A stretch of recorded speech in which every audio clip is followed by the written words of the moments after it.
பேராசை என்கின்ற தீராத நோயில் இருந்து நம்மையெல்லாம் காப்பாற்றக்கூடிய அதி அற்புதமான கந்தர் அனுபூதியின் 16வது பாடலையும் அதனுடைய பொருளையும் இன்றைய தினம் நாம் முருகப்பெருமானுடைய அருளோடும் அருணகிரிநாத சுவாமிகளினுடைய ஆசிகளோடும் உணர்ந்து கொள்ளலாம். பேராசை எனும் பிணியில் பிணிப்பட்டு ஓரா வினையின் உழலத் தகுமோ வீரா முதுசூர்பட வேல் எரிந்த சூரா சுரலோகத் துரந்தரனே. அருணகிரிநாத சுவாமிகள் இந்த அனுபூதியிலே பேராசையினை சூரபதுமனுக்கு நிகராக கூறுகின்றார்.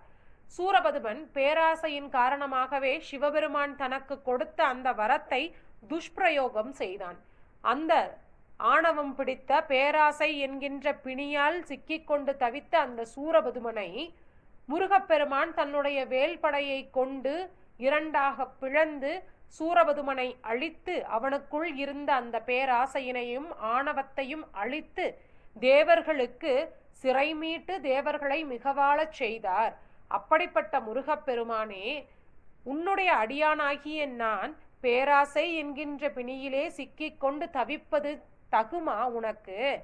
எது நல்லது எது நிரந்தரம் என்பது கூட தெரியாமல் பேராசையிலே சிக்கி தீராத அந்த நோயில் சிக்கிக்கொண்டு இருக்கக்கூடிய என்னை உன்னுடைய ஞான உபதேசத்தை எனக்கு தந்து நீ என்னை காத்தருள வேண்டும் என்று அருணகிரிநாத சுவாமிகள் இந்த அனுபூதியிலே முருகப்பெருமானிடத்திலே விண்ணப்பம் செய்கின்றார்.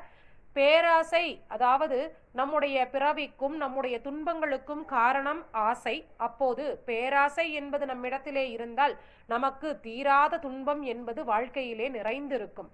நம்முடைய துன்பங்கள் நம்மை விட்டு விலக வேண்டும் என்றால் பேராசையை விட்டு நாம் விலகி வர வேண்டும்.